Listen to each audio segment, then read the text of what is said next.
Good morning. আজ আমার বাড়িতে জগন্নাথ দেবের প্রতিষ্ঠা হবে। সকাল থেকে উঠে তার তোড়জোড় হচ্ছে, ভোগ টোগ আনা শুরু করে দিয়েছে রীতিমতন। কারণ প্রতিষ্ঠা তো সন্ধ্যেবেলা হয় না, কোনো দেবদেবীর প্রতিষ্ঠা, তো তার জন্য সেটা সকালবেলায় করতে হবে। তাই ভোর থেকে উঠে সবাই মিলে লেগে পড়েছে রীতিমতন। ভোগটা আমি একাই করি, সেটা শুরু হয়ে গেছে। আর তার সঙ্গে বৃষ্টিও শুরু হয়েছে।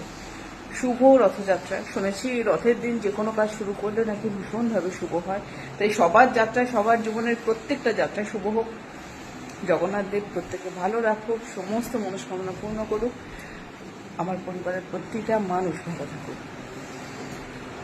আমার সকাল থেকে চলছে কাজবাজ, এখন টানা চলবে, মানে আজ থেকে শুরু হলো মঙ্গলবার পর্যন্ত।